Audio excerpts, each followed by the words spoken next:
Welcome to our supplier page interview with C2FO's President International, Chris Dark. Chris, C2FO claimed to be the world's market for working capital. What does this mean? What do you do? Jack, that's a good question. So what we do is what many people call dynamic discounting, but we have a very different model to everyone else in the market. So as this slide shows, it's a very simple concept at its heart, where buyers, so big companies like the likes of Pfizer and Amazon, use excess cash they have on their balance sheet in order to pay their invoices, i.e. their accounts payable, early, in return for a very small discount from their suppliers. So this allows suppliers to get access to much needed working capital, i.e. cash flow, and at the same time enables big buyers to actually slightly reduce their cost of goods sold, which increases their gross margin. And so i.e. it's a win-win for both sides of the equation. And the reason— it's always a win-win, because dynamic discounting can be really quite crude. Yes, so that's another good point. So we've, like I alluded to earlier, we've flipped the model on its head. So all other products in the market, the buyer dictates, and I use the term deliberately, a rate, so an APR discount that every single supplier has to abide by. So you could be a small business that is very well, maybe very well capitalized and only needs to accelerate money infrequently, but you will have to pay, let's say, a 20% APR discount, which we think is very, very high. Now, the buyer will use that same rate for all the suppliers in their market, so everyone pays the same price.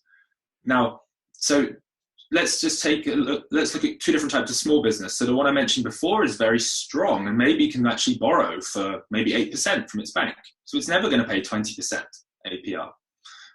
Likewise, a very, very big business, maybe a Fortune 500 or FTSE 100 scale company, they're going to be borrowing probably for, LIBOR plus 1 or 2% or indeed less. So they're never going to play in a market that charges a high rate. So we flipped the model on its head, just like Priceline did with, for example, booking hotel rooms. So they have name your own price, and we have the equivalent name your own rate. So each supplier every day comes in and they name a rate that they're happy with. So is that why you call it a marketplace? Yes, because there's actually a true supply and demand. There's pull and push on both sides of the market. And so, for example, we recently surveyed 500 of our suppliers, and 499 of them told us that we were the cheapest form of capital that they have access to. So that makes us think, we're doing the right thing here by we're putting the power into the hands of, and I'm going to, say like the little guy. They're not necessarily small companies or suppliers. Some are huge companies. But by putting the power into their hands, we actually can generate the buyer, paradoxically, a lot more income. And let me explain why that occurs. If there's a one rate fits all product, a lot of suppliers are not going to want to pay that rate. For example, a big, let's say FTSE 100 company is never going to accelerate at a double figure APR when they borrow at 1.6, 1.7%. So we can solve for all the strongest suppliers and also smaller suppliers who maybe can't even borrow from their bank. And the reason we can do, and this generates a lot more volume of flow, i.e. early payment for the buyer. So for example, one supplier might bid a 3% APR and another supplier might bid a 9% APR. Well, we can take both of them, and bearing in mind both suppliers have come up with this number, so they're happy with the number.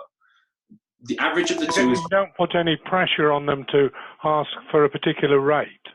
No, so we have a very simple policy with suppliers. We call them up and talk them through how the product works, and then they're really on their own. I mean, it's very, very simple. We suggest to them that they bid slightly below their alternative cost of borrowing. So if I'm a supplier that borrows at 10%, let's try playing the C2FO market at say 8% or 9%. And over 90% of the bids in the market are successful. Now it can't be 100% because then, in effect, everyone's probably paying too little then. And then the buyer's not happy because they're not making a high enough return on their cash. So the whole point of a market is you get this balance between the two. So we advise people to bid below their alternate cost to borrow. This, and again, this is paradoxical at first, this reduces their cost of doing business because they need the money. It's completely optional for every supplier to accelerate payment.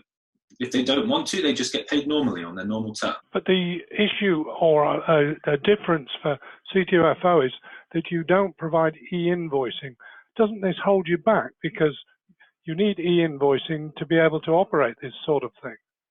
Right. So first of all, we're an incredibly focused company. We do not have, I don't open my jacket and you see kind of 20 different watches that I'm trying to sell. We have one product, which is our working capital marketplace. And this is crucial for when you're disrupting a market this vast, and you're talking trillions of dollars of potential early payments every year. So what turnover does C2FO have? This year will accelerate between 10 and $20 billion of early payment. So again, it's not small, but again, it could be 100 to 1,000 times larger. But let me explain the second point on, actually, there's no need to have e-invoicing. We have a very simple integration directly with the ERP system of the buyer. And it uses their normal payment processes after a payment's accelerated. So whilst e-invoicing does tend to mean companies are faster at approving invoices, it is not a prerequisite. And in fact, no company in the world is 100% e-invoicing, no company of scale. It's a very, very long, slow process to become purely electronic. Yeah, attracting users to e-invoicing takes a long time. But how does the service develop? I mean, this is the basic framework of C2FO. How has it developed over the last 12 months? What new things have you done that make it more attractive?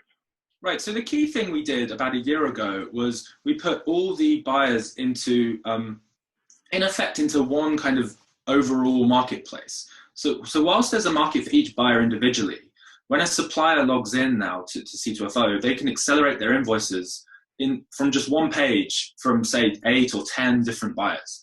So we have some suppliers that regularly accelerate from a double-figure number of buyers. And this can be done literally in a couple of clicks.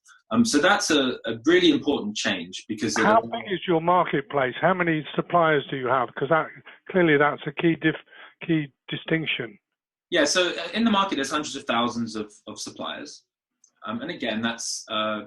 it's a large number, but if you think about it, there's roughly 100 million SMBs in the world. So, there's still a long way to go. Certainly. And in terms of the future, what are you doing with the product now? Because you've been building functionality over the years. What are you doing in the next 12 months?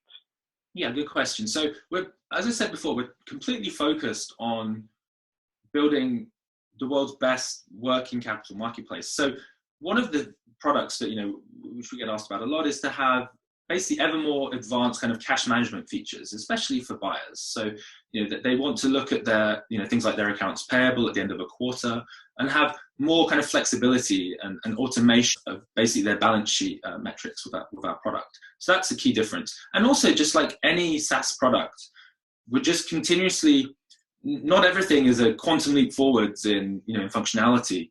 There's just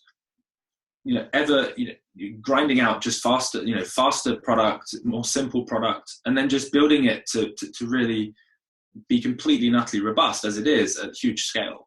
So okay, is it worldwide this? I mean, where's the demand coming from for a product like C2FO's? So we're now basically we have scale now in North America and also in Europe. And the next stop will be the Asian markets. This is from a buyer perspective. From suppliers, though, from day one, we've always had suppliers all over the world. So suppliers have accelerated invoices from over 60 countries in over 10 currencies. So by definition, the supply chain is very, very global of the world. And even if you just have, say, American companies, you're actually they're going to have suppliers from all sorts of different countries. And the nature of the product is going to remain the same. You're just now extending the coverage of buyers right around the world. Yes, so correct. So really 2014 and 15 has been a big focus on Europe, and obviously that focus will remain. But 15 and 16 is going to be expanding to other markets around the world. Like I said, because we just do one thing, we're incredibly focused on doing that fantastically well. We have no plans yet to build our own invoicing product, for example. We want to remain as focused as we can in order to. Yeah. So basically, it's a focused development over the next few years, extending your global reach. Thank you, Chris. That was really interesting, and I'm sure our readers will enjoy listening to this. Thanks very much. Thanks very much, Jack.